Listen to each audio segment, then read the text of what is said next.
Hello and welcome to this week's, or in fact this fortnight's Madaxeman.com podcast.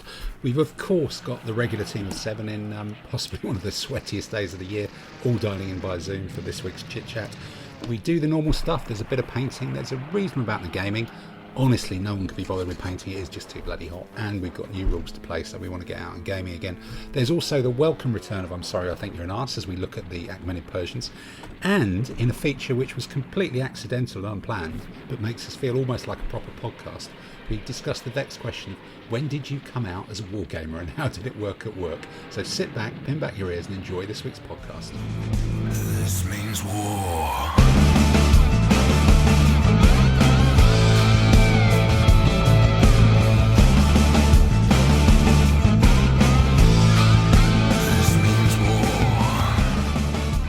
Well, look, welcome to the sweatiest day of the year, which with 7 wargamers staring at each other on a screen, all indoors, as we sit here on a Wednesday evening, I believe, and the temperature is now probably still pushing north of 25 or something. So it feels like in London.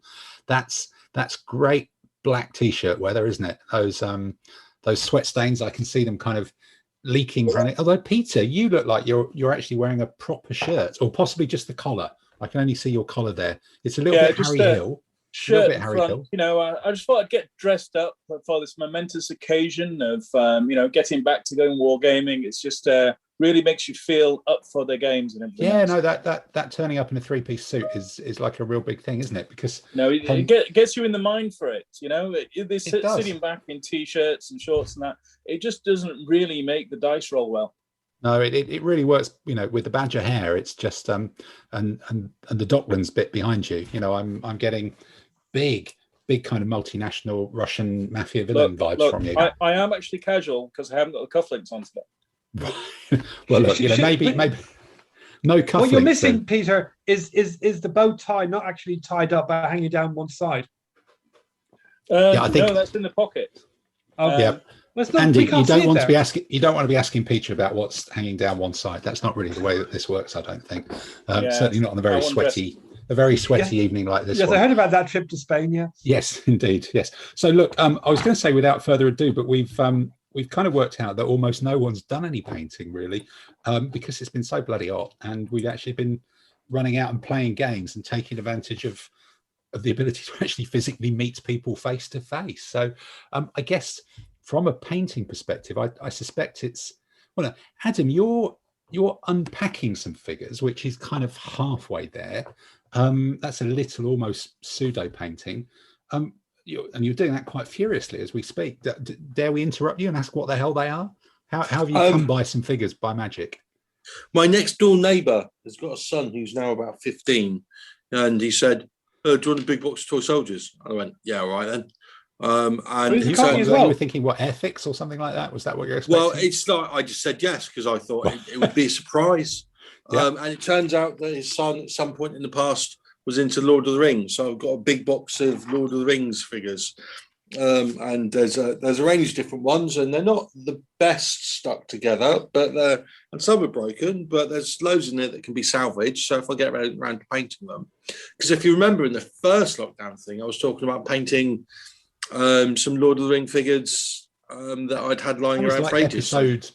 Episode 50 ago or something like that, wasn't it? And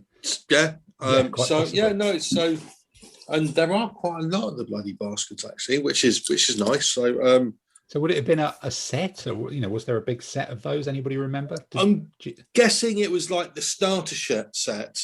Yeah. With some other stuff as well. Yeah. Bought on that top. Was sort of when GW went a little bit off the rails, wasn't it? They their share price kind of tanked for a bit after I think they paid too much money to they've still done. Well, I think the sales for Lord of the Rings really went well for a couple of years, and then the film sort of like slipped out of consciousness and it went down. But I think that was the same time where Games Workshop decided that they weren't going to be a games company anymore, but they're actually a manufacturing company.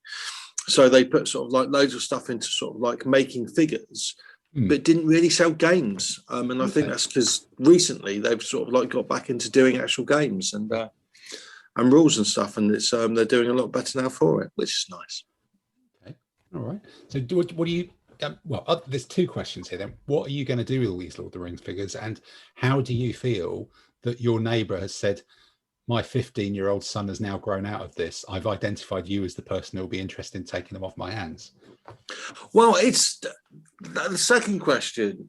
I remember having a conversation, it might have been when I was doing one of the rants, where I said that I don't want wargaming to become popular. I quite like it being a bit weird and being one of the bit weird ones, and sort of like the blokes that I go down a pub with kind of know I play toy soldiers, and I've mentioned it and they've shown absolutely no interest whatsoever because they're like proper normal people. Yeah. So they kind of know. So you went, toy soldiers, and that. It's like, yeah, Adam will probably have them. So you basically outed yourself. Yeah, it's again, it's like I have very little to talk about with my life in general. So I've got to sort of like have some sort of like interest. Or something I must admit, vaguely interesting about me. When I was gainfully employed, there was kind of a time, and I suspect it was.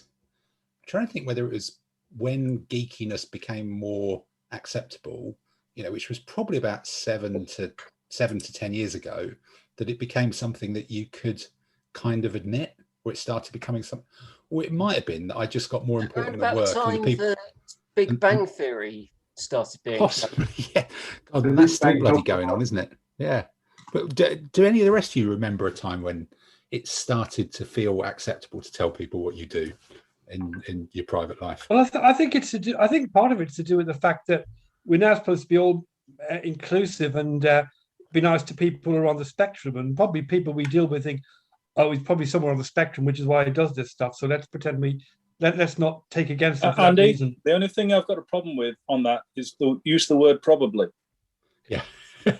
Yes. Well, I just didn't want to tar everyone with the brush of being as weird as most of us. I think if you're looking at the listenership for this podcast, I'm fairly safe ground, you reckon? Yeah. I think we're pretty safe. So really, your theory, Andy, then is it became acceptable to admit that you were playing toy soldiers when society started to realise that picking on people with mental health issues was just morally and mentally completely wrong. Yeah, when that became uncool. Okay, uncool, yeah. Right? Okay, that's it. I've always had no qualms until when people I play with toy soldiers, because it's like, what of you, Yeah, but Simon, your follow-up is, now let me tell you about IT, and they go, no, please tell me about toy soldiers instead. Or even better, I can tell all the joys of being a vegetarian or things like that, and all of a sudden wargaming is the least weird thing. So I like that. You sort of like trumpet it by even worse, It's always funny telling that while I'm cooking them a steak, just to really make everyone think a vegetarian. What's going on with that? Steak. Yeah. So yours was basically when the IT crowd became widely known and people started to have to force to be interacting with the IT guys in the basement, and you just you walked in with a big bucket of weirdness, just inherently because of Richard Ayoade and then that Irish lad who married Dawn Porter, Chris O'Dowd. There he is. Yeah. Yes, when you walk into the office for the first time carrying a miniature box, right, and everyone just goes, "What the hell are you carrying?" Well, here's a box of toy soldiers. I still think it's fun when we do international competitions and we're going through the X-ray machine and they open it up and they all go, "Oh, that's nice," and they call about 5 other people come along and actually have a look at it and start playing with it, and they go, "That's pretty cool." Peter, there is a reason that we let you go through first as well. You've not noticed that in 8 years. It's always Pete, you go first. It's when the super glue sets off the explosive sniffer as well. That's always the funniest one, which actually made my kids laugh a couple of times. So it's really a question of that. When did you come out as a wargamer? Yes, that's essentially what we're saying, isn't it? Really, Dave, have you admitted it? You're a man with a new job. I've never had any shame whatsoever in carrying toy soldiers into work. I've always shown them to people, and it's never been an issue as far as I'm concerned. How many jobs have you had in the last few years? Is it no? How many jobs? The last 10, 3 different leading jobs. Oh, that's all right then. That's not too bad. I think it's also a lot better to say, "Here are my toy soldiers." If you carry them into work and you show people go, "Yeah, all right." Whereas if you just say you play with toy soldiers without having them on you, people think, "Oh, that's weird." I'll tell you where you get respect from people when they say, did you buy them painted? And you say, no, I painted them. And then they suddenly think you're a person of some talent in some respect. Yeah. So Tamsin, you must be the most respected person amongst us. I was going to say, when I show them mine. I used to take figures into work to paint during my lunch break. So that's even well, more just a round of applause. That's like all in, isn't it? That's just one step beyond. All the cards on the table. That's fantastic. What I find weirder is when you're in the office, you say, "Yeah, I play games with toy soldiers," and other people go, "Yeah, my husband does that as well." And they're the ones who are coming out of the closet. Yeah. Yes. And when you're talking to clients down the phone, you go, "Yeah, actually, I'm spending this weekend at Warfare in Reading." And somebody very high up in the organisation says, "Actually, my husband's going there to play fantasy." Go, but we play a proper game. We play historical games. Oh, of course, yeah. It's part of it, though, isn't it? Yeah, that historical hierarchy, isn't it? Of we do have someone to look down on. The snobbery fantasy. I look down on him because he plays fantasy. Both science fiction gamers. So I don't know. Science fiction. I remember years ago going to Leeds. And we were booking into the hotel, and the B&B lady was sort of like, "Oh, what are you doing in Leeds for the weekend?" And we said, "Oh, visiting friends and stuff." And she said, "Oh, that's good, because like some people, they're going to that weird thing up at the university." And we were like, "What weird thing?" And she said, "Oh, there's some Star Trek convention on." And we were like, "Oh no, not us. We're football and stuff, lass." Yes. Yes. But that was back in the day. We have all moved on from that, haven't we? Really, I suppose that is the great thing.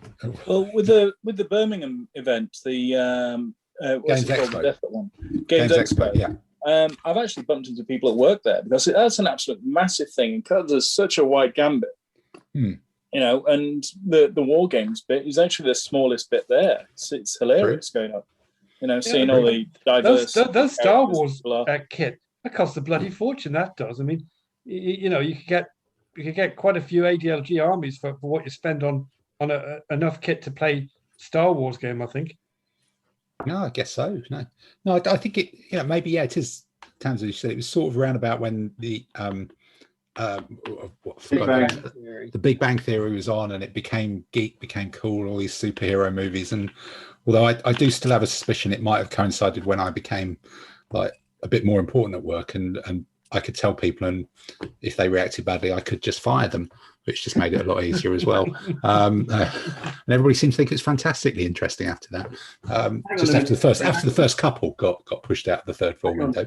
I seem to remember when I started wargaming seriously about 10 years ago, you said to me you were rather concerned about being caught going through an airport with some sort of war games trophy.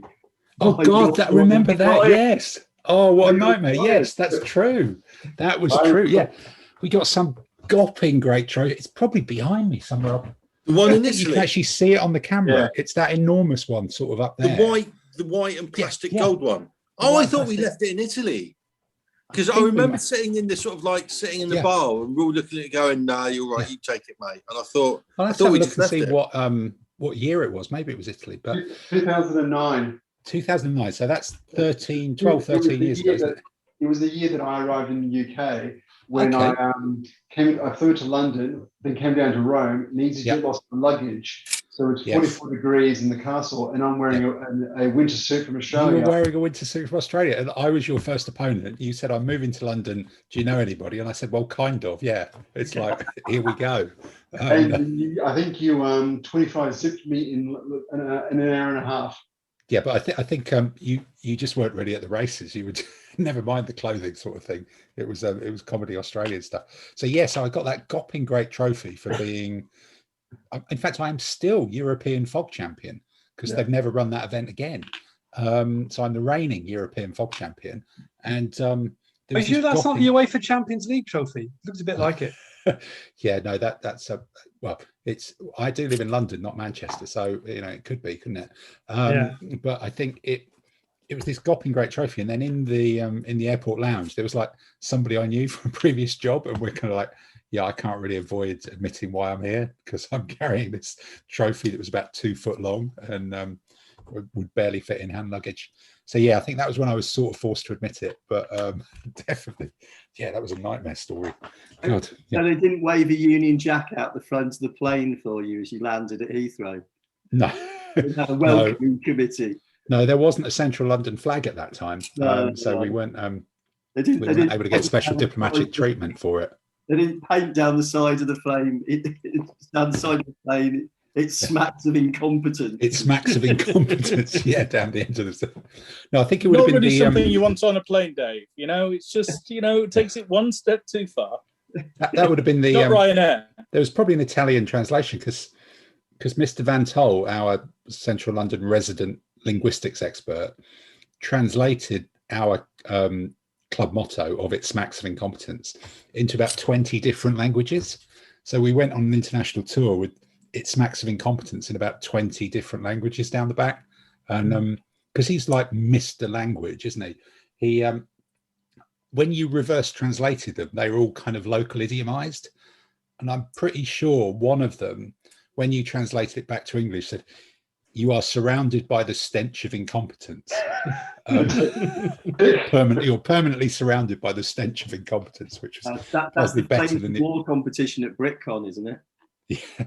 Well, that's another thing. I will tell you about my trip a bit later on, but it sounds like we've digressed there, so it's probably time for a musical interlude. This means war.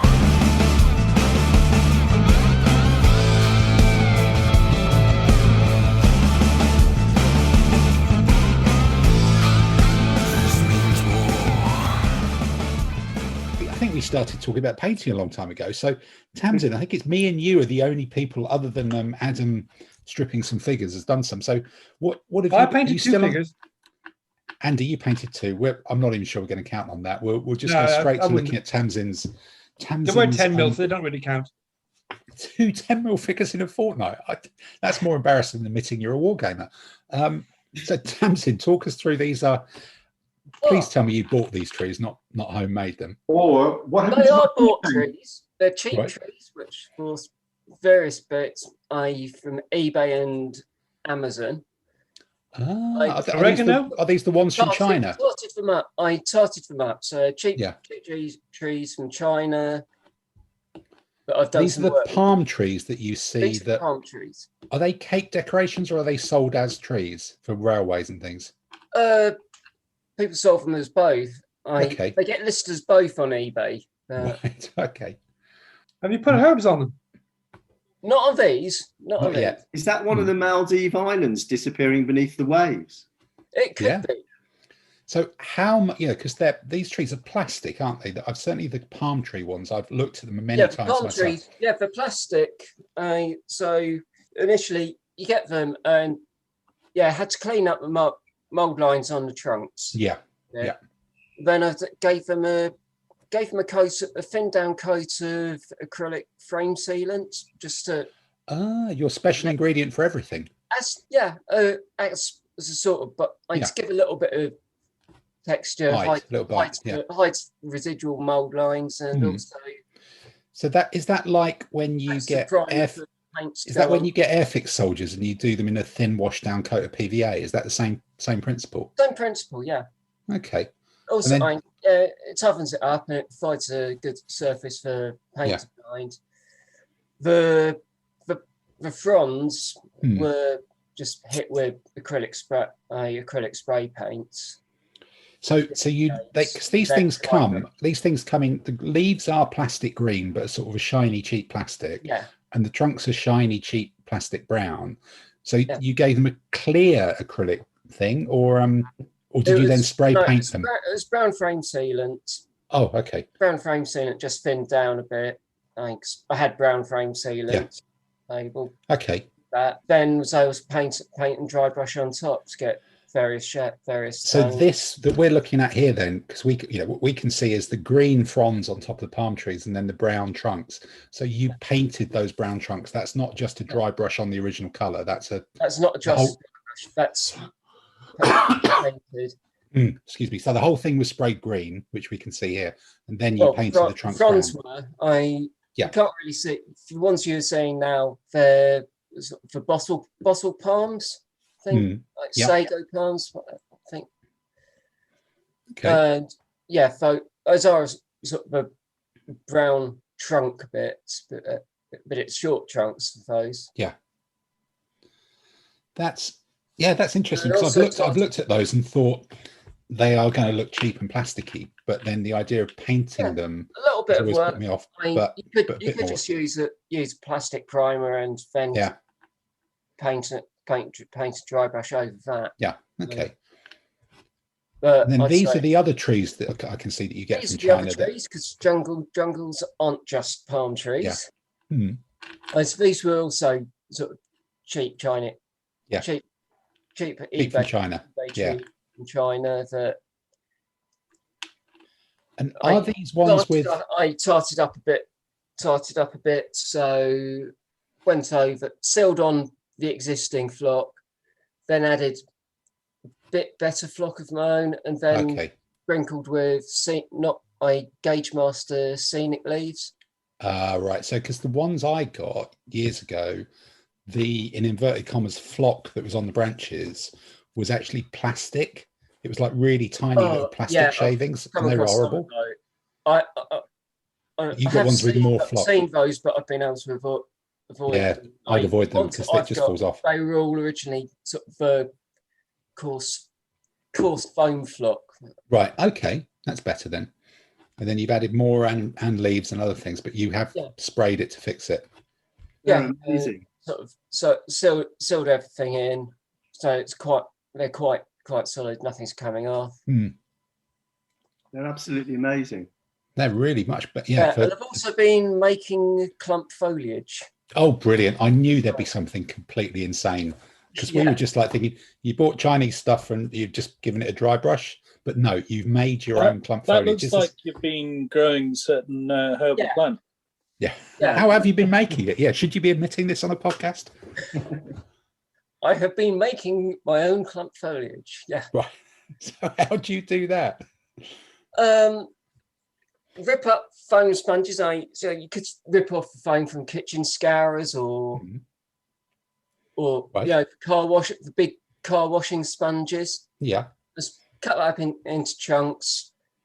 Put it through a blender with some water. Oh, sorry. Time out. No. You're not getting past that. You put it in a blender. Yeah. Yeah. Right. Okay. Then you live on your own, don't you? Break it down in smaller bits. Then add some sort of paint and a bit of PVA in the blender. No, do that separately. That'd be crazy. Don't be crazy. What speed? If it's your home, if it's your kitchen, your home blender, and you have other people that rely that use it, maybe not. Do not put paint in the blender. No. Is it your bedside blender? Are we going back into the world of Victrix? You're going back into world of Victrix. You have a kitchen blender and a bedside blender. Yeah, it's like their airbrush, right? Okay. Yeah. So. Wow. I can't remember seeing this on doing this. That big bag there is from 2 car washing sponges. Yeah. So that's about 66p. Add on about £1 for paint and glue. Yep. Those 3 bags by the side, which in combined are about £1/4 of the amount, cost £6. £6. So you got 24 quid's worth of stuff for about £1.60. That's all it costs you. But how many trees do you need? Is this going to replace the Amazon forest? This is not just going to be for trees. It's going to be.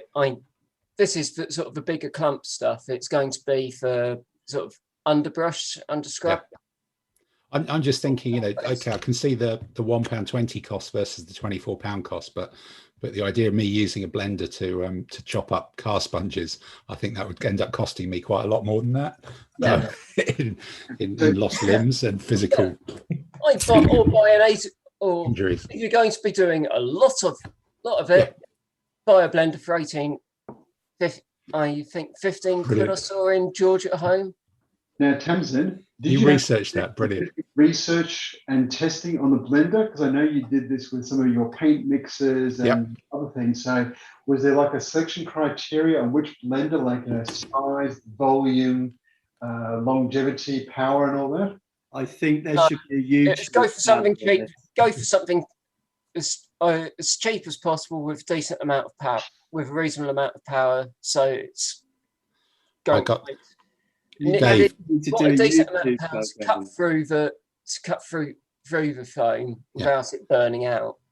Dave, I am you're so right. My YouTube channel, I'm just thinking, I've not put anything on it for ages. We're going to have a mock test of blenders with a comedy voiceover.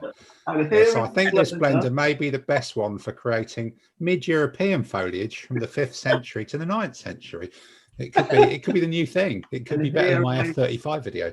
Tim, if you had one of these brown coats and you could do the Kenny Everett Reg Prentice character voice.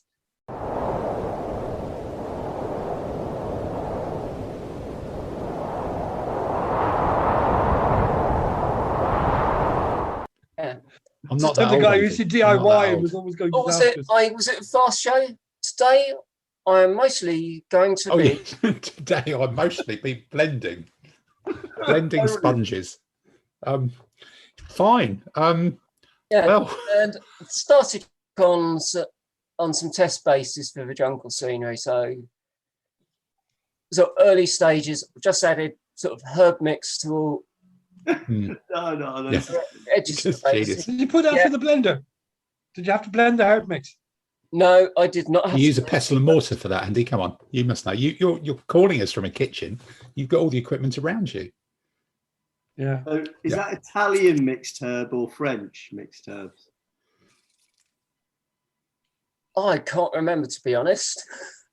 Well, look, I'm just grateful you didn't make a conscious decision between the two, depending on the theatre of war, which you're trying to simulate, to be honest, based on where we're at. Wow. It was a big bag of mixed herbs, and also added, I think it was about a jar of thyme and a jar of rosemary to it. No, it's good. Well, scratch and sniff terrain. I think it's the future. No, tarragon and rosemary, not. No. Thyme would have been ridiculous. Middle East, does that mean you have to start using fenric, sumac and stuff like that? Yeah. No, my flat smells of fenric since I've had my flatmate moving. That's another story. Oh. Okay, yeah, that's a different podcast though, Dave, I suspect. Really. Right. Okay. So you've done a week of herbal terrain blending then, which I think lots of playing with lots of colours of green paint. Yeah, it's true. I think Adam, that kind of puts you in the shade, I'm afraid. I'm just being given some stuff, but I wasn't really listening to that because I was busy sorting through my toys, and all I had at the end was doing terrain blending, which I think Tamsin wins that. Yeah, no, that's easily win. Should be blending a special Mirkwood Elven Forest this week. Dave, I don't want to know anything about your Elven Mirkwood Forest. It's a part of you I never want to discover. But I just feel kind of woefully inadequate to say that I've actually been painting some 15mm figures in the last fortnight. I've got some little Zeiston Egyptian Marines that I got a load more of. They seem to have developed different shields from the last lot I bought about 7 years ago. So they're slightly different. They're all mixed in, but it's weird when you blend them in. But when you're trying to paint stuff up that matches stuff that you did a long time ago, it's just like that weird thing that have I still got the same colors? Am I going to get this just right? Or can I do this? Can I remember what color I used? And then, was it at that era at which I was just dunking everything in Army Paint to strong tone, so it doesn't really matter because all the colors get washed out? Or was it post that and I actually have to do some work? So I think they just about blended pretty properly, but I need to get, I've still not tested any with the matte varnish. And done that, and then I've just been doing a lot more of Clive sorting out type stuff, going through the collection. I've now, as we speak, I've got 52 different things on eBay, because trying to work through the concept of getting the big armies which are coherent that can be sold to people we know and all the rest of it. And then the theory was to pass the other stuff that people at the club didn't want onto one of the traders, the Heinz figures or whatever. But I rang up the guy at Heinz, and not Heinz, the beans place, Heinz, and he said that he's not really interested in taking the Flames of War stuff because he picks up a lot of collections of people who passed away, and he's just picked up more than 3¼ tons of World War II 15mm from someone, which sounds like quite a lot. And he said, he knows that's just showing off.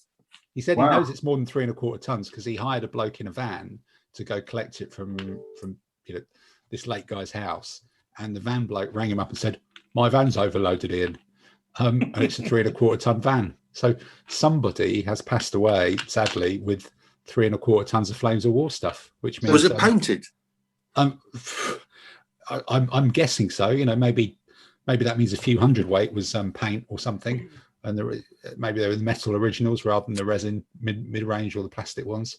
Could be anything. But Tim, you ought to tell Clive's family about that. Might make them feel better about the amount of stuff that Clive actually left behind. Yes, no, I will do. And then I got into Shed 2 as well, which was exciting, and started making a bit of a dent on that. But it's been an interesting project on that front. But, you're talking about 3/4 ton of World War II stuff. Do you think the person who had that collection, were they trying to recreate World War II 1:1 scale in 15mm? Sorry, 1:100 scale. I just imagine they never used it. They absolutely never used it. It's the more I look at it, the more it convinces me to keep my own collection very well organised and start to sell it at some point as well. So there's not quite so much of it left, which is kind of nuts. But yeah, so I think that starts to unless Andy, you can fill 10-15 minutes talking to us about these 3 10mm figures that you painted. Any interest in it, or no, really, no, a bit of a bish bosh? No, fine. Well, we'll do a terrible disservice to 10mm then, and we will skip on to our next section, which is coming up shortly. This means war.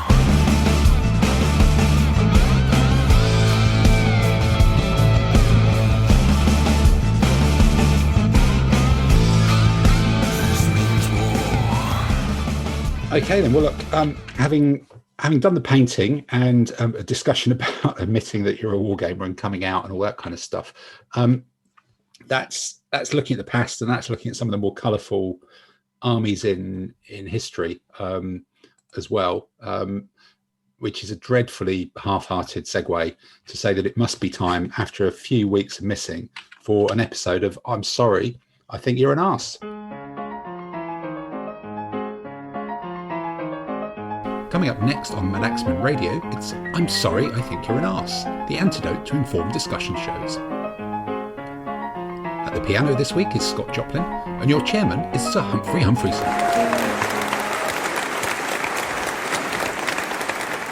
Hello and welcome everybody to this week's edition of I'm Sorry, I Think You're an Arse.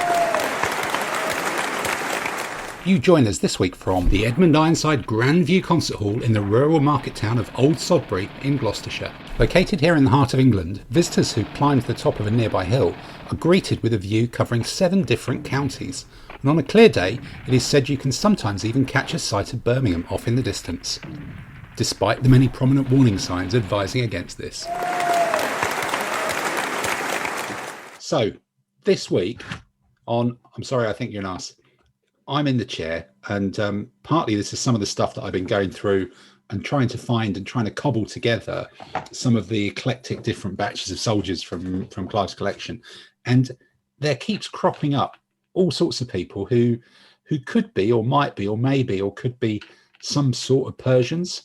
And just because I keep coming across odd units and I've still yet to find a coherent army to kind of collate them all into, it's got me thinking just how bloody irritating the Achaemenid Persian army is as just an entire concept, and whether it's just a waste of complete everybody's time to even have the Achaemenid Persians in the wargaming canon. Because if you think the Achaemenid Persians, it was a massive empire, 500 BC to 329 BC, which so Middle East, Asia Minor, Thrace, it went into the Black Sea, it was into Afghanistan, India, Iran, an enormous theatre of operation. They fought the Greeks, they must have fought the Indians, they must have fought the Babylonians, everything. And in every set of war games rules ever, this huge, biggest empire the world's ever seen, covers all the rest of it, has 2 lists, an early and a late. Doesn't even get a middle. nothing changes.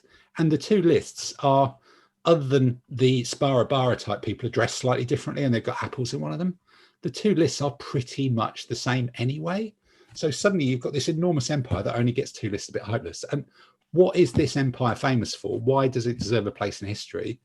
Its greatest, most famous things are: it failed to invade Greece by land, it failed to invade Greece by sea, it lost 3 battles in about a fortnight to Alexander the Great, the first person who actually tried to invade them, and then they ran away like a dog and killed their own empire or emperor. And you're like, that's not really the mark of a massive army that everybody should want to build and recreate. Why does anybody want to create this 200 years of anonymity and utter failure? Their most famous tactic: stand behind a garden fence that you brought along with you for the purpose. And this standing behind a garden fence tactic, what kind of idiots were they fighting when they were expanding the empire? Because we're going to stand behind a garden fence and shoot you appears to have allowed them to crush, the whole of Asia Minor into India and up the Black Sea, all that sort of stuff.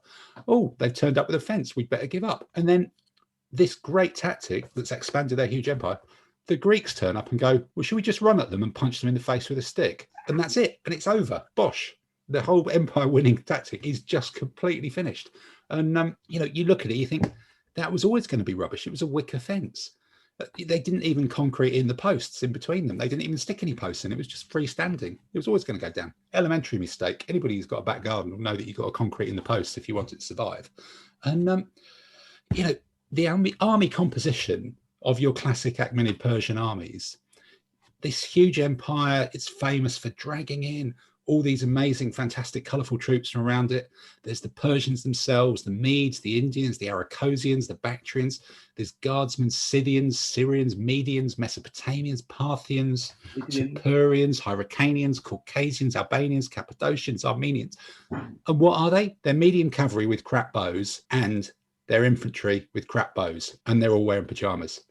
Every single country they conquered, everybody they put together, basically provided them with 2 troop types.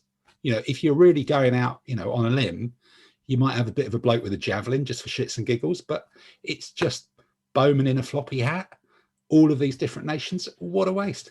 They've got an empire that reaches all the way to India. They've got relations with India. They probably dominate parts of it. They can pick up any troops that they want. What do they come back with? We look at that list. We'll have the mediocre cavalry and we'll have the bowmen, please. You're going, for God's sake, bloody elephants, possibly the chariots as well, but take the bloody elephants. And all the Persian armies throughout this history, their best troops are always that you end up having to have mercenary hoplites, which is basically Greeks fighting in a style of warfare that was already history by the time Alexander came to it. And the Persians are going, oh, they've already lost to Alexander. We'll have a load of them. That'll be fantastic. That'll be the core of our army. They're not great. We've got the biggest empire in the world. We can pick from anyone in the world. We'll hire somebody who's actually invading us right now. See if we got to get them on that. And, I suppose there are the few toys. Cyrus, the country and Western singing emperor, he gets all sorts of things, but, he gets the towers, he gets the whatever they are, the camels disguised as malarkey.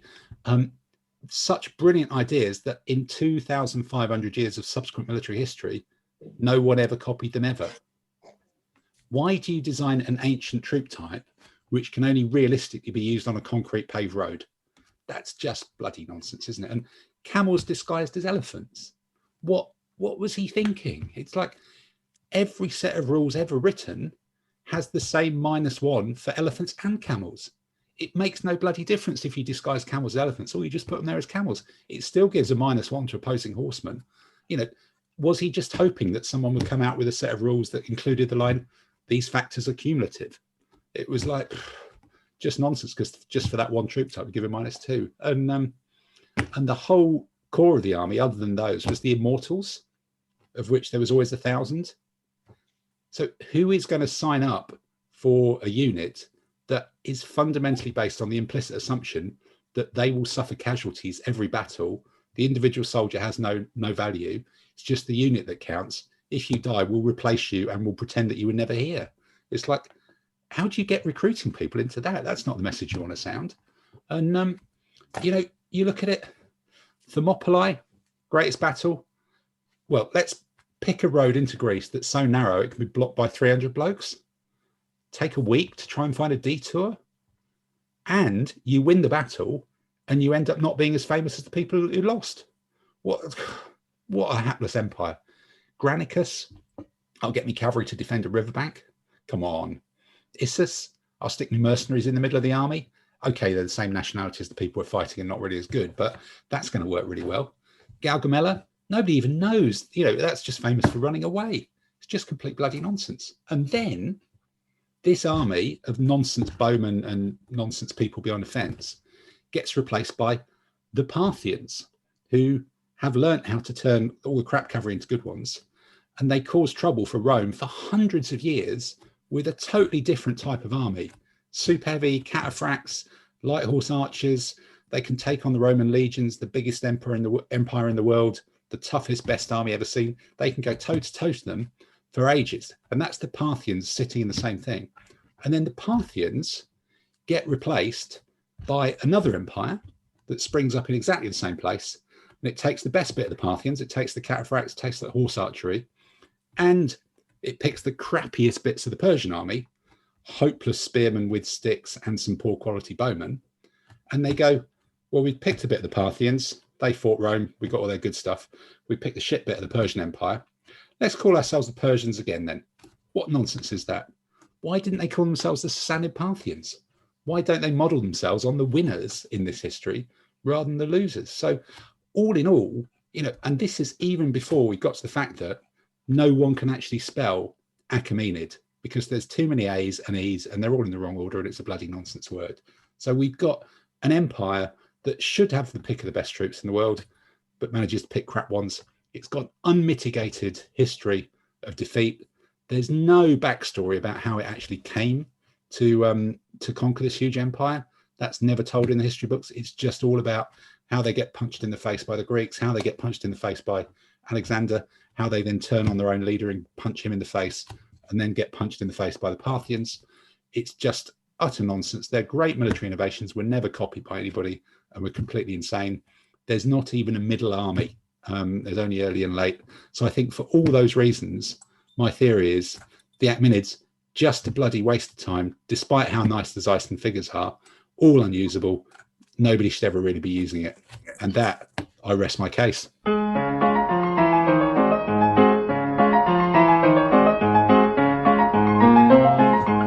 Tim, yes. Do you have an Achaemenid Persian army?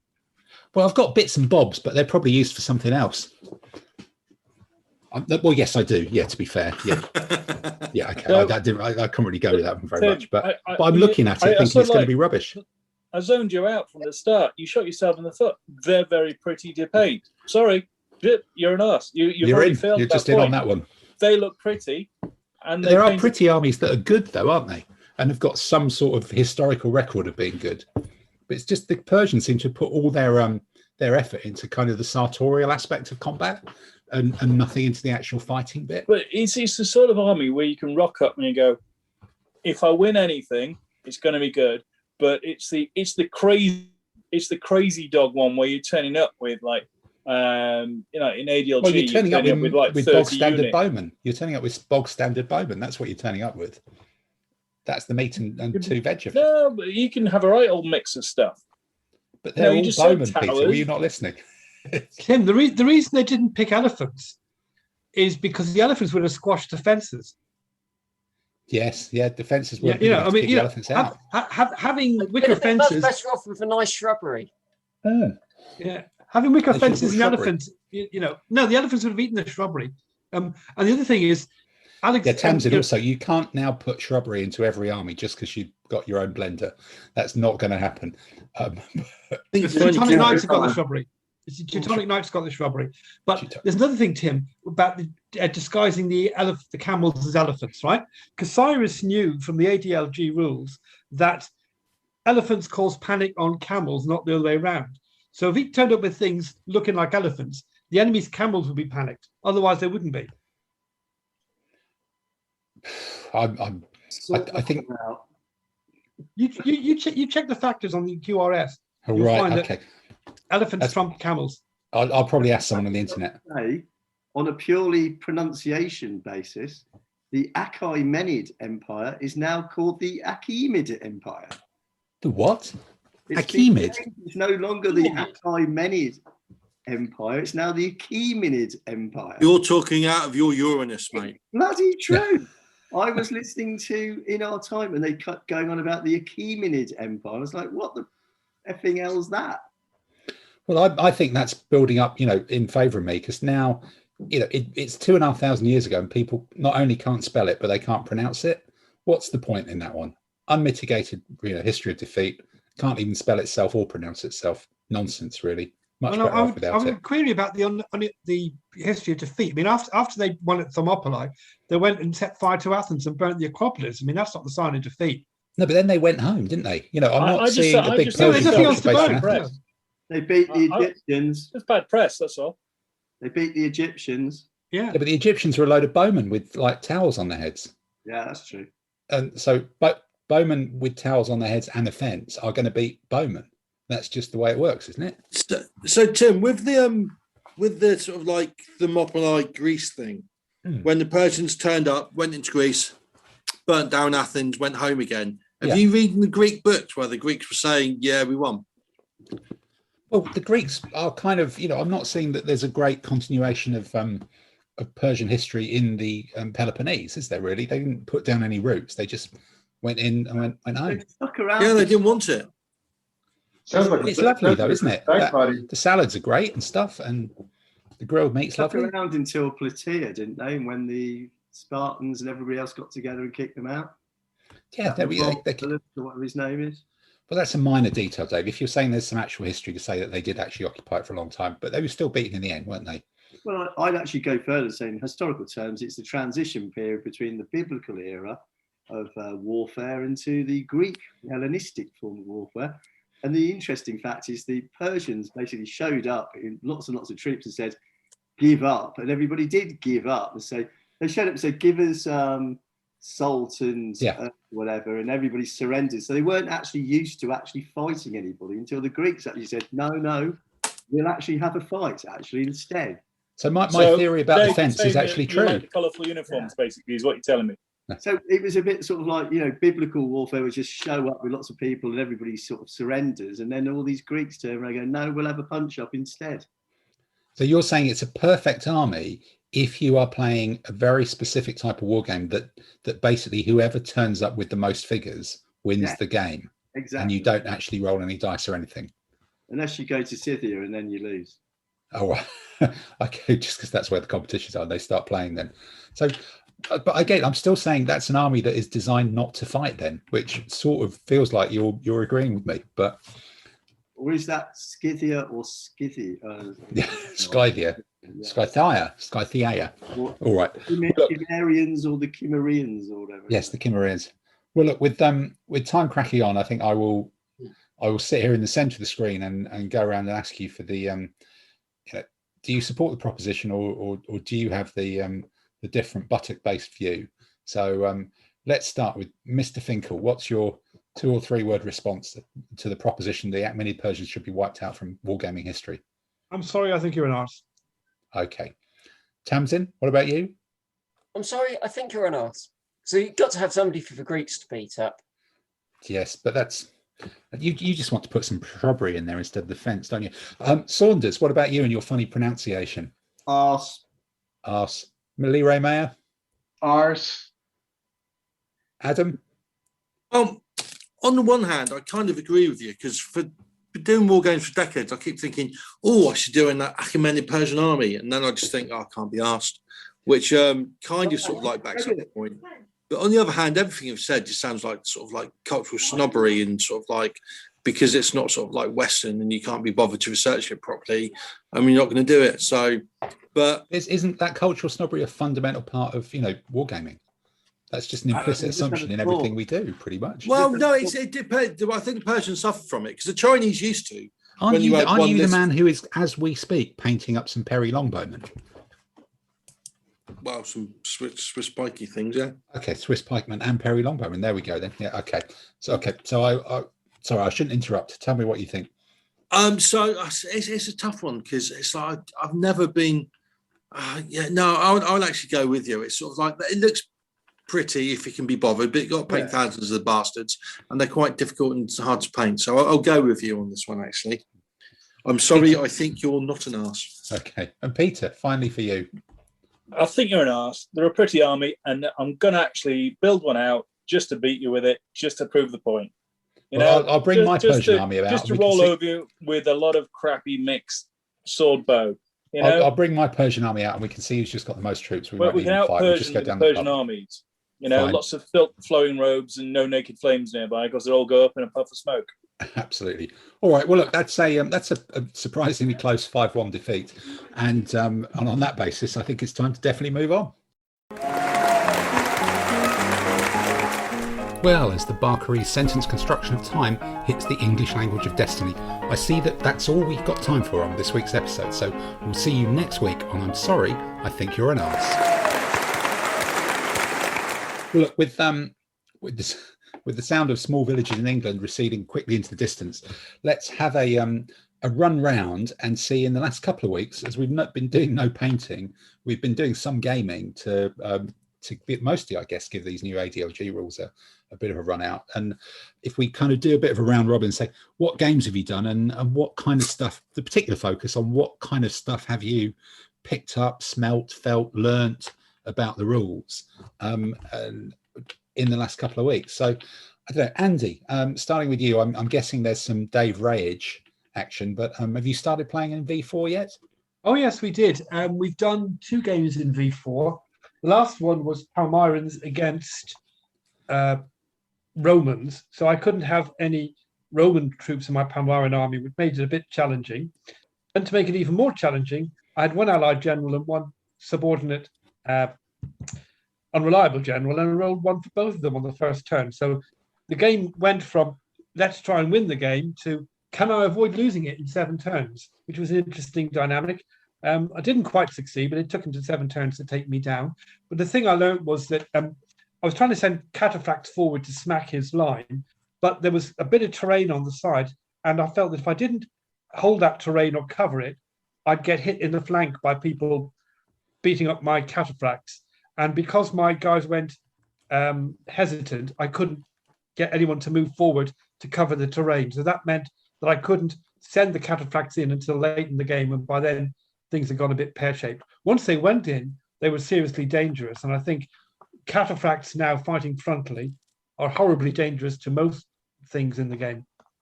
Okay. Been telling everybody this for weeks. Okay. So Dave, have you been just throwing cataphracts at people then, if you're saying that for weeks? I'm refusing to use cataphracts. They're too good for you already. Since you had 2 of them. What? You had 2 of them the other night. Apart from when you played me. Well, yeah, and I've me. used 2 in a Roman army. I think that's quite responsible cataphract use, I think. Yeah, but deploying them in the field isn't.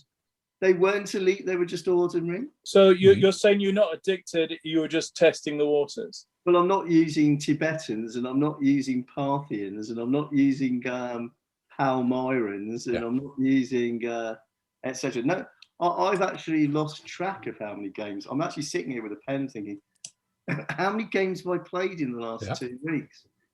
Well, I think it may be 8 games. Wow! Oh my God! Has that been down at the club then? No. Well, I played a couple of 4 at the club, I think. 2, I went to Mike Bennett's house, very nice in Rotherhithe. Yeah. He had a very nice cottage pie, even though he's on a low carb diet. I played with the Byzantines, the Maurician Byzantines, with a half and half, the half lancer, half bow. And we immediately forgot that they were actually shooting at 1 level below. Oh, forgetting the rules is such an easy thing to do, isn't it? So it really is. Byzantines slaughtered, heavily outnumbered. I think I had 21 against 27 Arab conquest medium cavalry impact, and totally blew them away. Oh wow! Yeah. So what was it that gave? Did your magical bolt shooters do any good, or No, not in the Maurician Byzantine. Oh, sorry, not the Maurician. Okay. No, but my Romans should have beaten his Sassanids. I caught his 5 Sassanid heavy cavalry bow evaded, and I immediately threw a 6 to his 1 and hit them up the jacks. Yeah, that finishes that quite quickly then, doesn't it? Yeah. Yeah, but didn't quite manage to win that game. Lost to Gordon using Ottomans against feudal Polish. Feudal Polish, wow. How are the Ottomans? Because that's a bow. Oh no, that was a bow sword army before, wasn't it? Yeah, that was 3 Janissaries. I used the stupid. I used, was it Andy? No, Andy. I remember somebody down in the West Country. I used his nonsense commands with the artillery, a levy, a mediocre bow, a light horse, and a light foot, all unreliable general, all behind fortifications. Proper Ottoman stuff, then. Yeah. And then everything else was elite in the army, but. Yeah, that was interesting. We learned a few tricks and trades there as well. So what were they, mate? That's what we're trying to find out. Not just I learned some tricks, let's move on. You've got to cough them up on this podcast. I'm not telling you that. That's trade secret. Right. Yeah. One thing I learned playing against Dave, you got to check that he applies the rules correctly. So because he thought that cataphracts and fields could move. What? They can't. No. You can move, they thought they could move at a speed of 2, and they can't. They can only move at a speed of 1. Right. So. Well, I was shifting 1 and blah blah blah, but I destroyed Andy's Thracians with my late Romans. That was quite. You did, yeah. But I took 20 out of 23 off your army. Yeah, that was surprising. I thought it was going quite well. And then I think I played Stan. With medieval. Yeah. Mm-hmm. That was interesting again. That's the old medieval Spanish, my favourite. Blah blah blah. So how have you found? The light horse was the other big kind of change. Have you started to use them, or have you started to design armies to mitigate their existence? I've just got used to the zone of control, and it's no big deal. Yeah, I actually think it makes the game more interesting. It's it belongs a little bit, but it's quite good. This is a good one we discovered. This is on Monday night at the club. If you're fighting someone frontally, and that troop, the guys you're fighting get hit by your pike in the flank, in a field, or even on a. I see. Yes. Yeah. The pike are not. So don't get a minus for the disorder. Yeah. Plus the flank. Yeah. They could be fighting on top of a frigging mountain, and they don't have any factor. Defeating the flank. They still count as 3. They still count as full fat. Yeah, I guess so. Yeah. I guess otherwise it would get hideously complicated, wouldn't it, about what you count and what you don't? True, but I do find that suddenly pike are actually better than the mountains than they were fighting on their own. Well, yeah, but if they're there as an extra spare unit to hit someone in the flank in terrain which they can't really move in. Yes. Yeah. And also, if the pike is higher up on the hill, it just has to poke the sticks down a little bit, and they can do some damage. They don't have to do much. Yeah, it could be like the Israeli tanks in the Golan Heights being able to depress their guns and the T-62s not being able to, point up and get them. Yeah, that's the secret. That was an interesting discovery. We thought that, yeah. Okay. Well, what I'm not clear about is if you've got cavalry charging into the flank of people, they don't get degraded for terrain. So if you've got cavalry charging through a field or something, they start off at a factor of 1 rather than -1. They fight at full factor. Yeah, just normal factor, normal base factor. No, it's an interesting catch. Impact? No, they don't get impact. No, they don't get impact. They don't get any of the bonuses at all. Well, not if you're fighting as melee support. No, but so basically, as long as you can get the buggers in there, as long as they can reach. Just get something good to do it. Better than crappy bowmen. Yeah. Yeah. Okay. All right. This means war.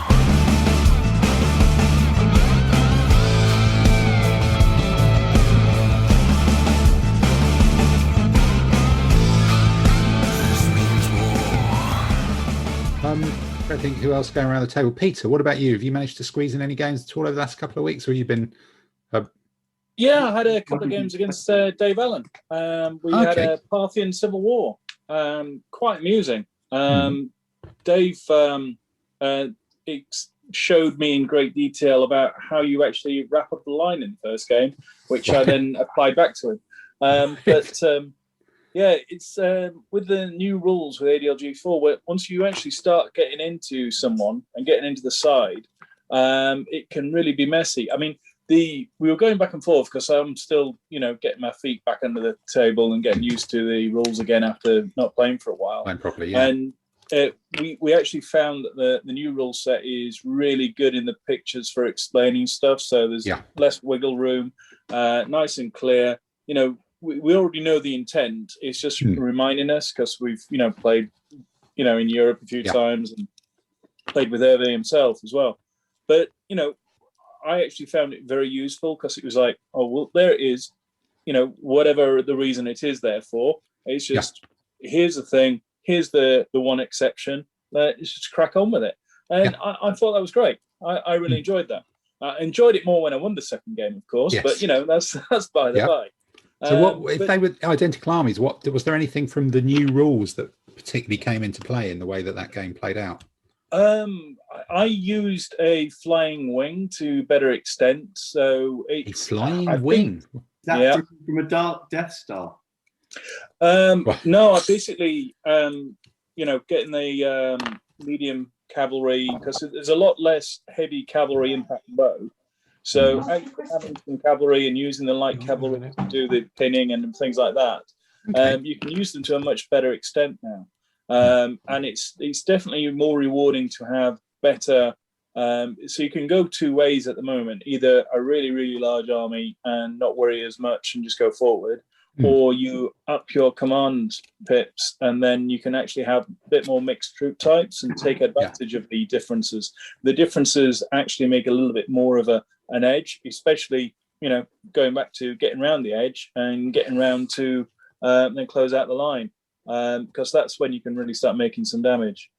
I suppose that's good if you're seeing that a big army is one way to go, or high command also has its own value, because I think I think we'd said before, kind of high command had sort of got a bit lost. People had worked out how to do things with 3 competence or 2 competence and ordinary and stuff like that, but having high command making a big difference is kind of an interesting development.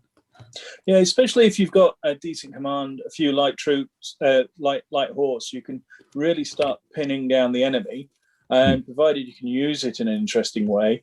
Next thing you know, you've pinned down one of their commands. You can use your good troops to sort of punch through and start rolling up.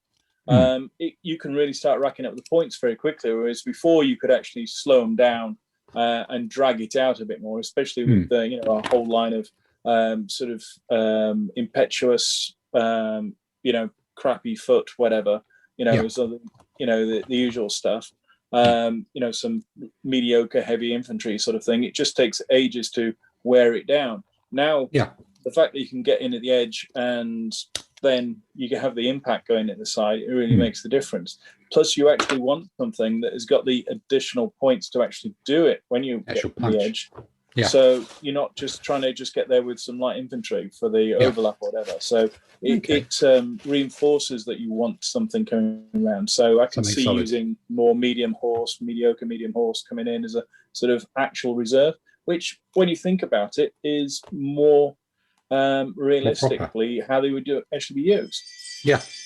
Yeah. I noticed something interesting in my game against Dave, which is that now, if you pursue into the flank of somebody who's fighting to the front, that actually causes them to drop, which it didn't in version 3.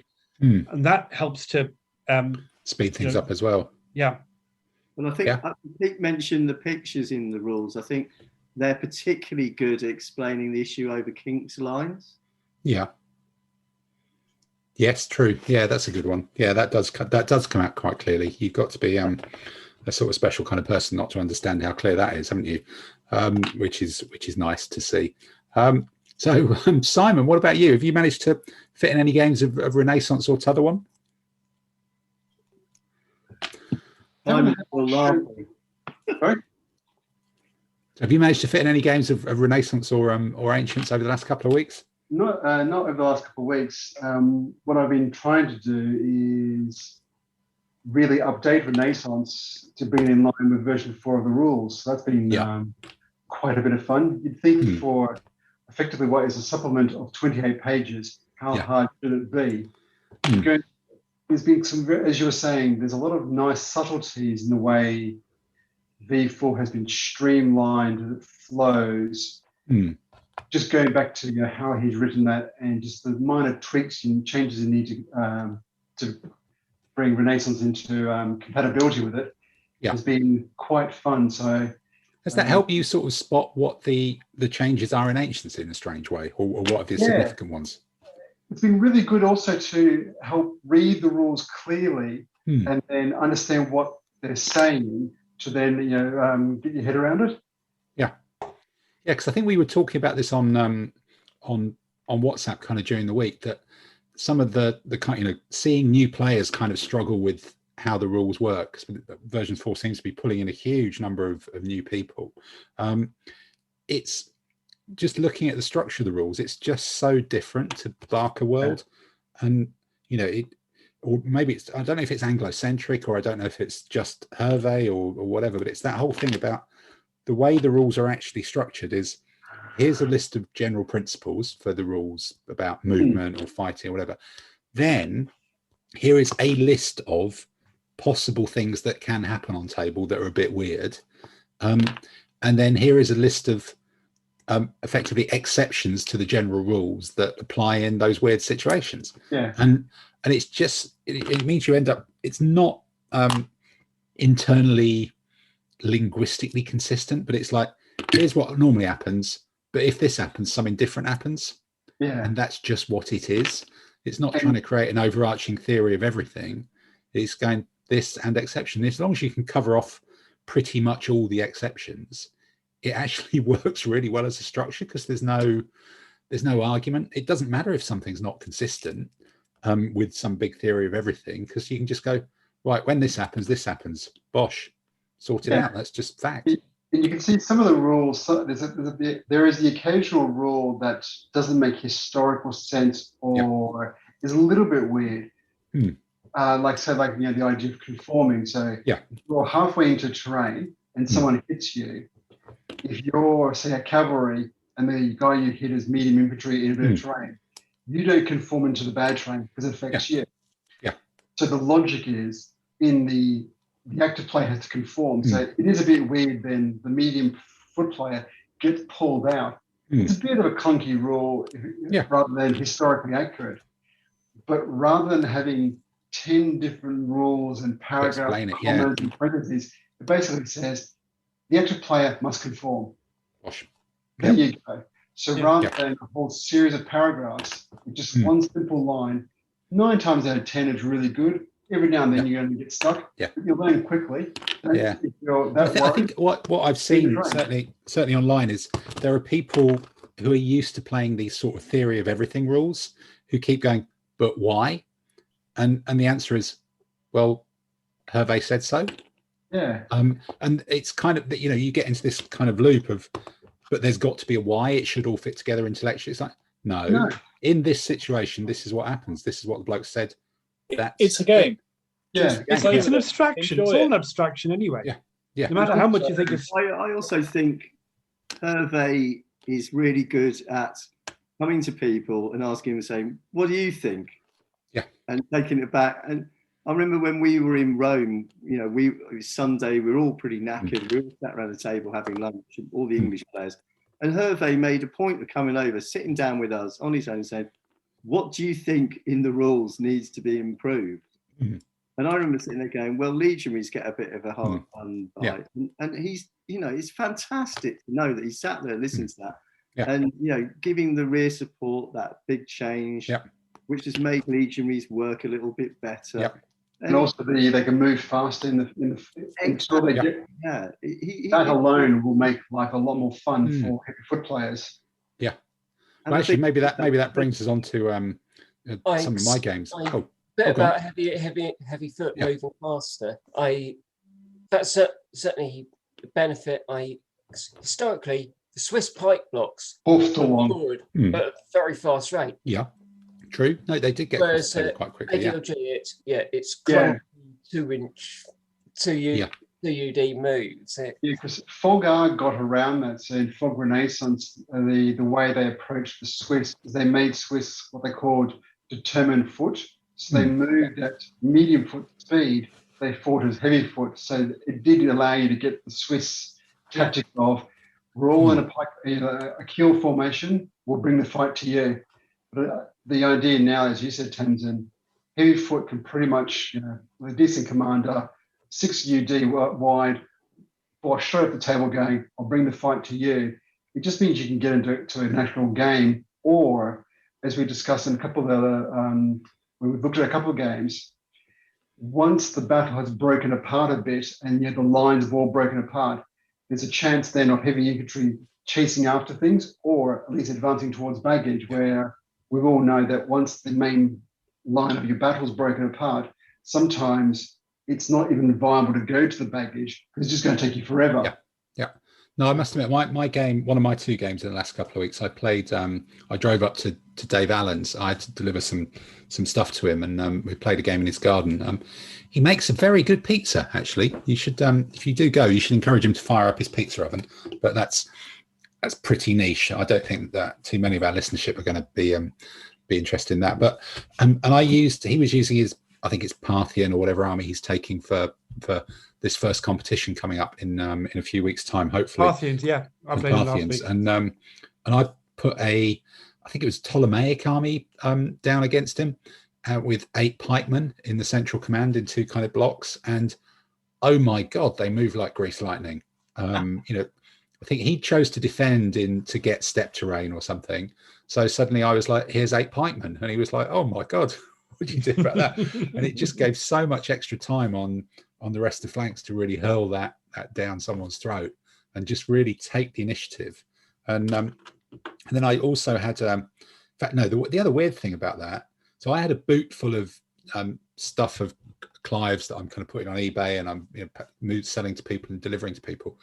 And on the way back down from Rugby, I stopped at not Toddington, Watford Gap Services, the classic motorway service station of, it was, I think it was the very first motorway service station, possibly, in Britain.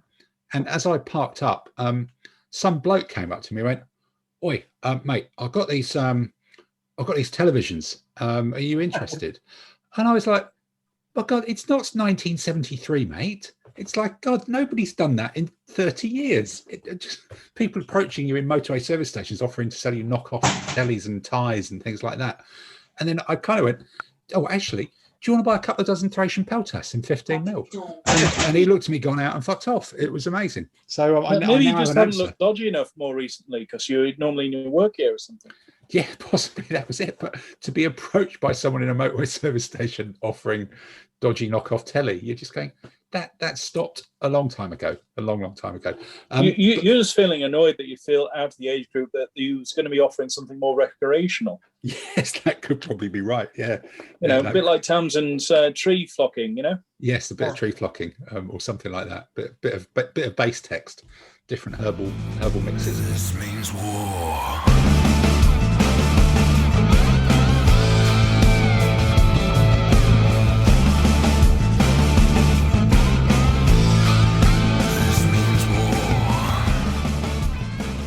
And then I had a game online against Paolo from Italy, who is kind of looking seriously at ADLG, having been an MM player, and he's kind of he's a very, very good player, but he's getting to grips to it. And he made an interesting comment that I thought about and then thought about differently. He said, "Oh, there doesn't seem to be in the battle reports that there's much use of reserves in ADLG," and I was thinking about it and going, well, I think there's two things to that.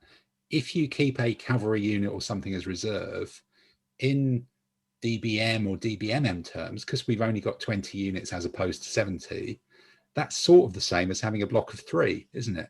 Because there's 1/3 as many and it can still do something. But there is that fundamental thing about ADLG that, or maybe about DBM and MM and those sorts of games, that one of the clever tactics was to keep a mobile force that looked like a reserve, but it was actually, you kept your best strike troops until your opponent had committed themselves, and then you drove them really quickly to the weak point of their line to get the best possible matchups and attack them there. So that mobile thing, it wasn't actually a reserve in historical terms. It was a game thing. It was like the Reigate patrician Roman army that used to throw out a cloud of skirmishers. You'd even do the same thing in Fog.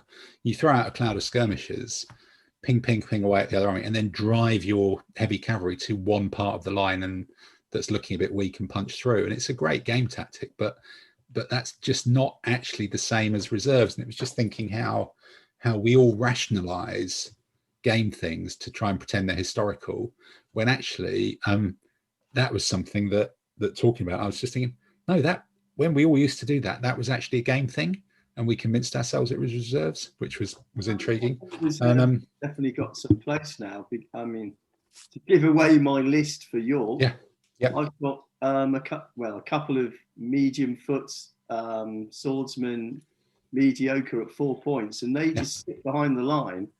And if you drive in your cataphracts to fight against Thracian swordsmen, you chase up with a medium swordsman to protect their flank, and that operates as a reserve. That's really good. I think, in a game that's only going to last 6 or 7 turns, there's a limited opportunity to move a reserve up anyway. But in ADLG, it's much more important to have a plan that you execute rigorously. Yeah, you can't wait for the opponent to commit themselves and then decide your own deployment and plan. It just doesn't work. I think it's going to be interesting when people are doing, because Dave Allen and I were trying a couple of things. When you do that line wrap, it's so tempting to start diving in with the pursuit, as Tasman was saying, and everything else, that having that reserve would actually put that threat down and actually make them almost like stutter, so it gives them the chance for yours to get round. So if they don't have it, then you can then exploit that. So it's almost like that rock, paper, scissors thing. I don't know. I'm looking forward to playing a couple of things and trying out a few ideas, but it just puts another little dynamic. Doesn't make it as quite as linear. Yeah, but you would now. There's probably more case to have a reserve because flank attacks are structurally more effective. So you need to do more to stop them. You can't. And there's different concepts of a reserve. There's like the army reserve, which is what you were talking about. Is you've got your strike force at the back. That's reserve. Yeah. Do a bit of playing and then you drive your reserve somewhere. Yeah. But just local reserves of having 1 or 2 units behind your main battle force to cover a gap or to cover the flank is probably a useful thing. Something that I do. So there's not an army-wide reserve. But is that army reserve that waits until the opponent's committed and then chooses where it's going to go? Is that even a valid ancients thing, or is probably for some? For Genghis, probably was. Yeah. I think for the Egyptians, I think they usually wouldn't they have gone like side to side like that with the with the silly walking thing? They can only go left to right. They couldn't go forwards and things. Or is that left to right? Yeah, or we're talking about the Bangles soon if we're not careful. And to be fair with ADO, like when I said for Genghis, it probably is, and for some sort of armies, you probably can do that. Yeah, it's like Genghis can sit back with 3 or 4 of his best cavalry, sort of like pull the enemy. But I'm not sure, because I wonder if with ADLG, because of the table size and how quickly the opponent gets across the table, you have to have decided where you're going to start. You can move them from A to B, but you've got to have started doing that in turn 1. You can't wait until turn 3 to see where they're going to go. Yeah. I think with some artists like Genghis is as a strategist with some heavy cavalry, you can sort of like go a foot a turn. So I think, especially if defending in the step, I think you can sort of like put your skirmishers out. Yeah. See what the enemy does and then react to it, which for some armies I think is reasonable. I think there's a place. I mean, if you've got high command value and you put down a micro command of 3 or 4 units, and then if you deploy slightly back across the table and put enough light horse or light foot at the front, you can turn around and spin a command from one side of the table to the other side of the table and entirely change your command. I think, as Tim was saying earlier, it's going to be really interesting about some armies are going to be really large. You could do it. It's just almost like running out of time there, Dave. I totally agree. You can do it. It's just I like to win, so I could do it. But then, am I going to get enough points? And I think we're arguing tiny degrees here. I think Adam, you're saying you can see where the army's going, and then you do it. But I think my point would be, you've kind of got to have looked at their deployment and make that decision. Whereas in DBM, you could wait a couple of turns, but this you've got to go, that's their deployment. I'm going to start moving these buggers over here. Otherwise, they will have pushed you off table.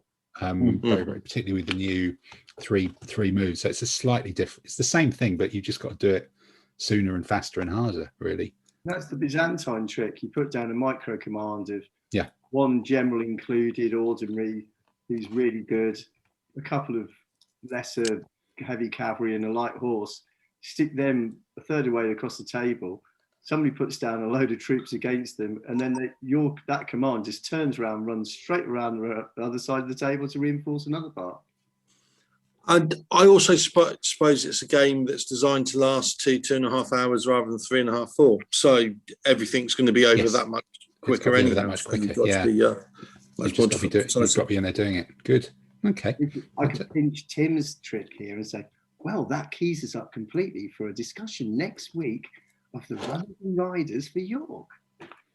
Brilliant. Well, Dave, I think that teases up perfectly next week for a discussion of the runners and riders for York. Let's come back to that in a couple of weeks. Brilliant. This is great. Soon I won't even need to turn up for this one. This will be grand. So yes, on that note, I think we can wrap up the gaming section for sure. Oh, we don't get to talk about mine then. Okay, no, I'm sure yours was interesting, Adam. But look, if you want to force your way in and just hog the limelight, tell us what happened, Adam. Did you win? Is that why you want to talk about it?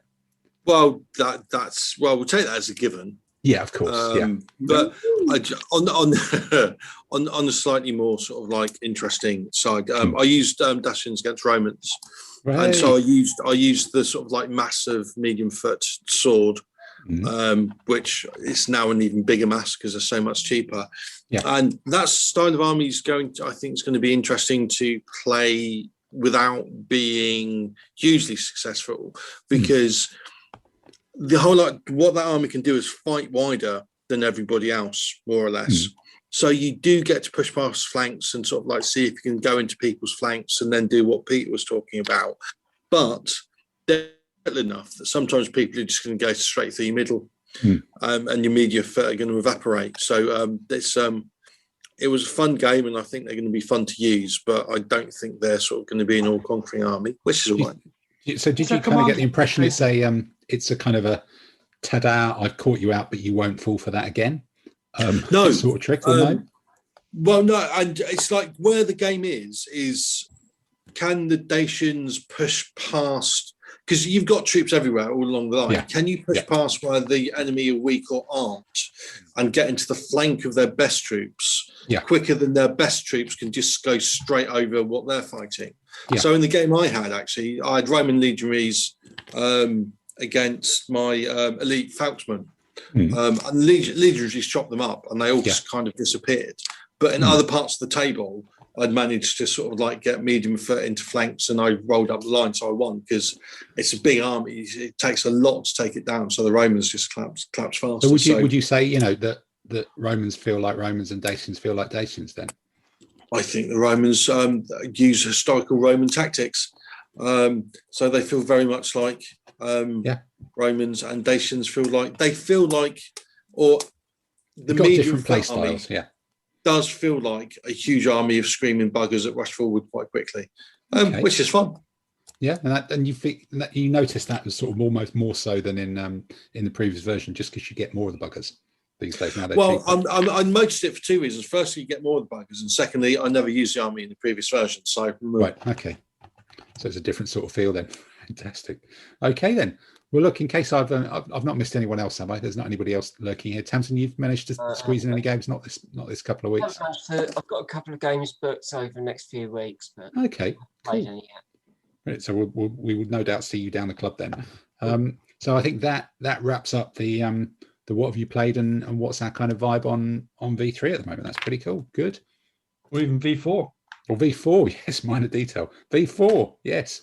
Time is moving on, and time does carry on moving on as we inevitably hit French techno time.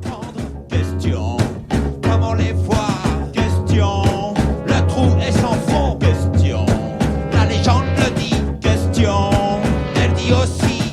Question, c'est une maladie. Question.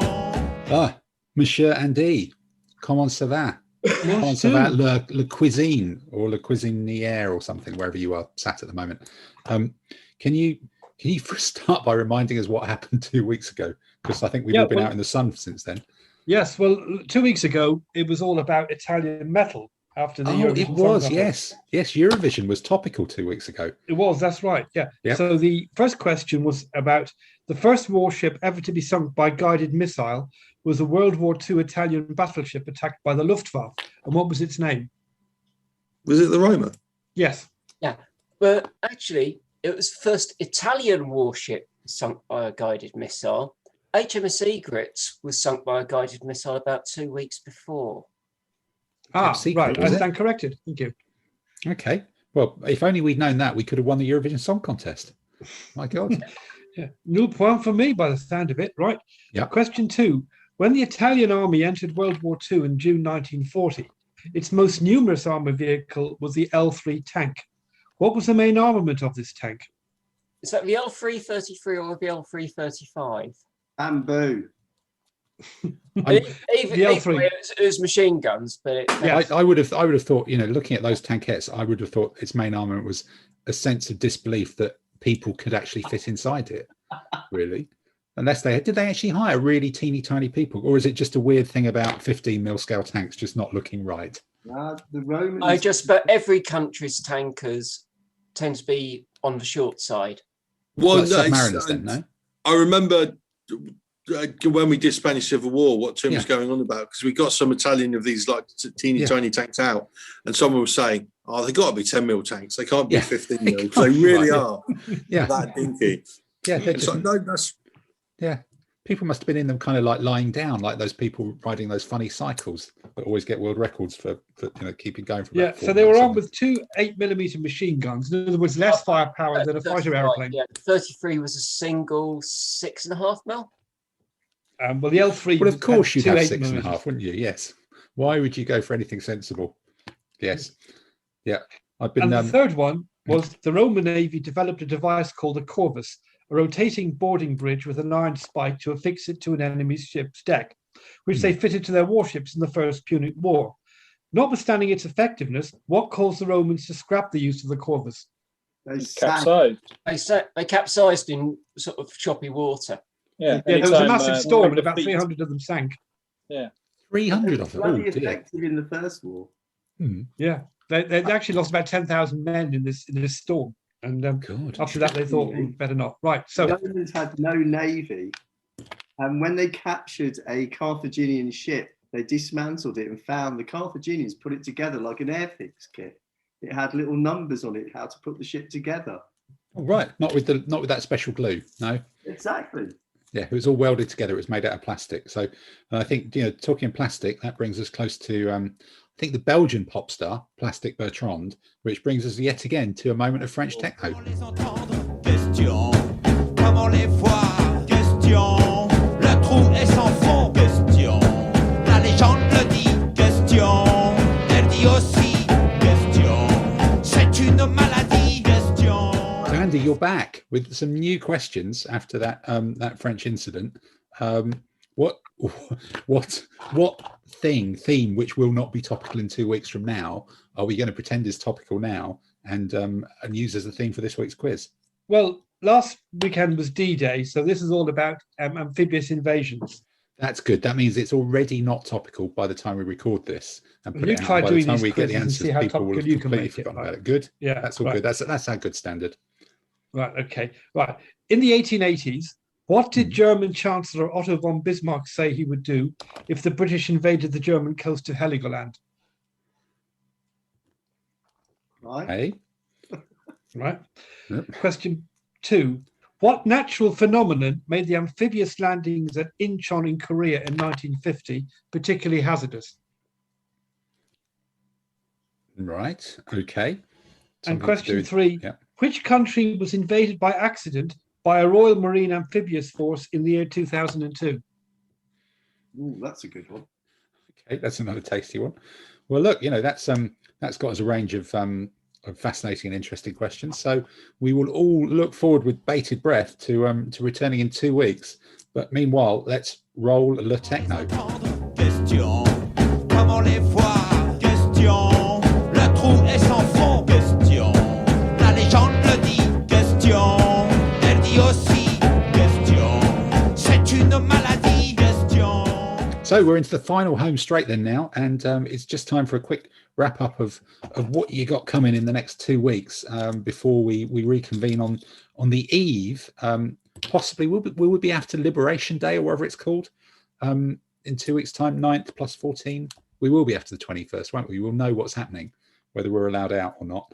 But let's just go around and say what's on the decks for painting, buying, playing in the next couple of weeks. And Dave, let's start with you. What have you got lined up? Another 1,000 games? I'm not doing any painting, but I think I'm considering doing a YouTube masterclass on how to deal with kink lines. Right. Yes. No, that'd be good. That would be popular. Yep. If you need someone to come and shout at you and punch you in the face, I'll just to do the action sequences, I'll be happy to cycle up and join in on that one. Right. But other than that, what's your plan? Just more gaming? Are you going to keep with using the York Army or try some different stuff? You know what? After a year of doing bloody nothing work-wise, I've got so much work on. I'm going to do nothing but work for it until we go to York. Excellent.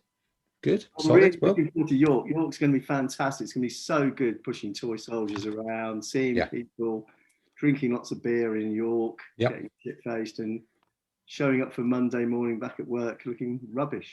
Yeah, with your trophy, no doubt. So Adam, what maybe. Adam, what about you? Are you getting more big Dacian action out in the next couple of weeks, or are you going to become a Lord of the Rings fanatic? You're going to reread the books?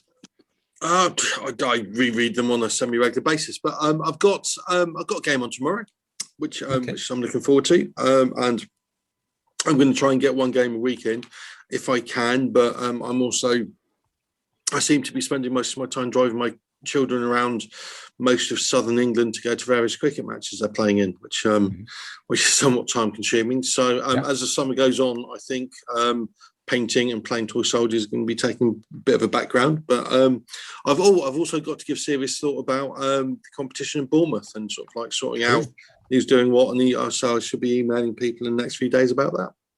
Okay, good. Well, it'd be good to know about that thing, because I think we've all entered probably or did something like that.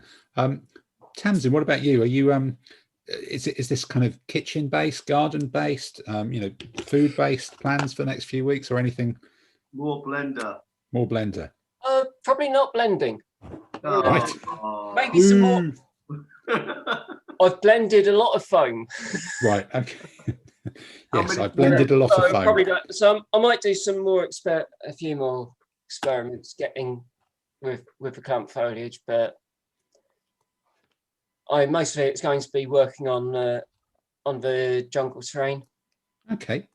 So you'll be next time we see you on. So I should have test pieces done in the next few days and see how they work. How a coffee machine. Got various bits of MDF coming in. Sort of basic. You're not writing a book on terrain recipes, are you? Huh? Yeah. You're not going to have to cook one up in the microwave, are you? 1001 uses of a coffee machine in wargames. Yes, indeed. That would grind it too fine. Oh! Right. What, was there a joke there? Did I make a joke? No. Okay. All right, Peter. What about you? Are you going to buy something, play something?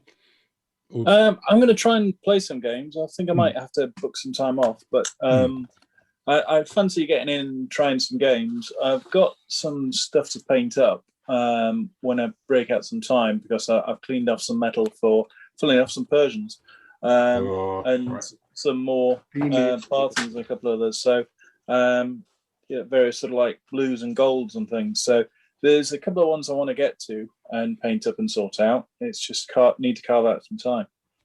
Okay.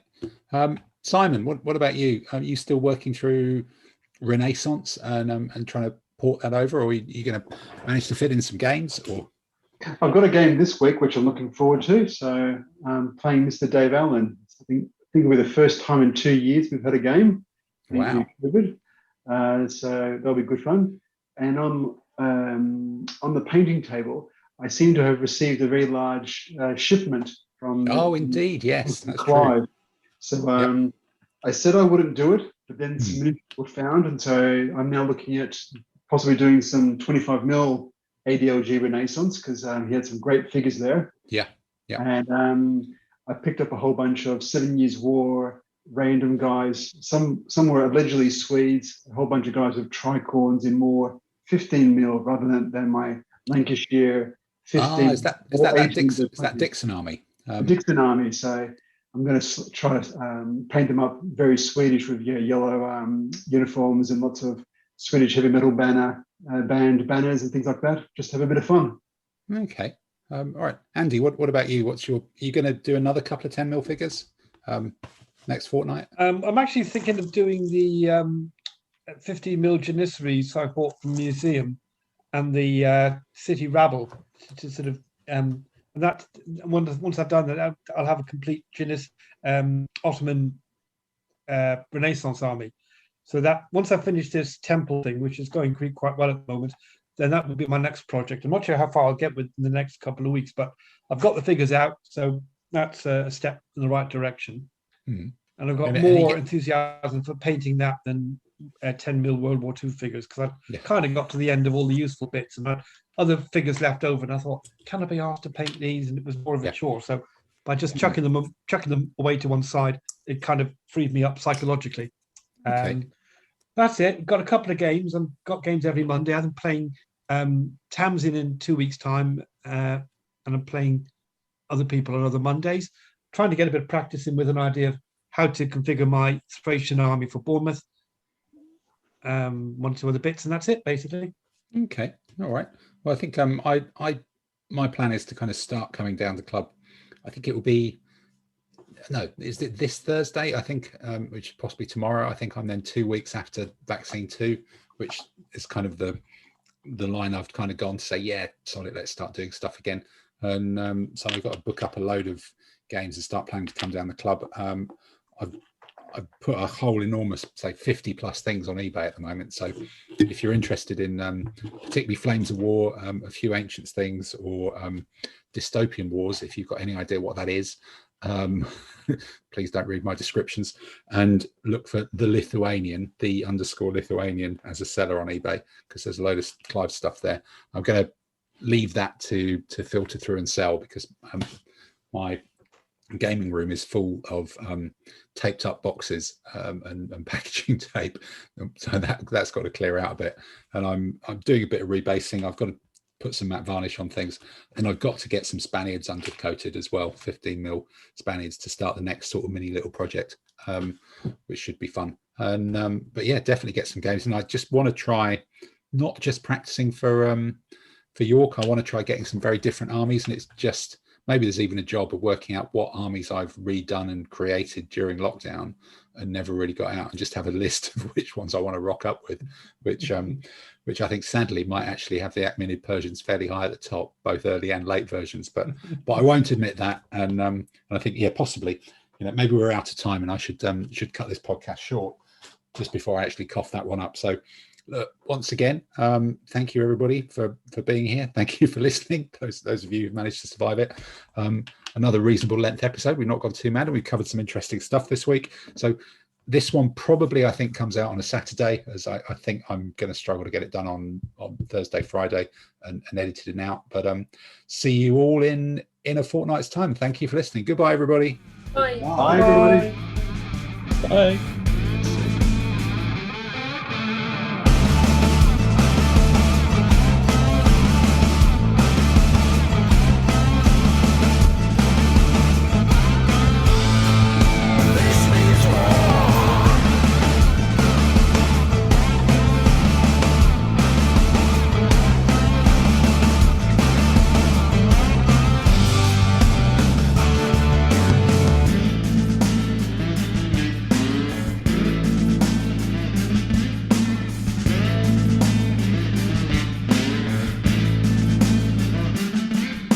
I thought that one was a good one though, Tim, doing the Persians. But we've got to, even if it's not, we've got to bang one in, because people think that they're funnier than they are. I had 2 people contact me about those match reports I banged out this week that were all a bit like, oh, I can't be fucking asked, I can't know what's happening. And both of them pointed out things in it that they thought I'd done deliberately, they thought were really funny, that were just I didn't even know. It's like, oh, that's odd. Were they your Tommy Cooper moments? It was all sorts. It could have been anything. No, I think he did deliberately. This means war.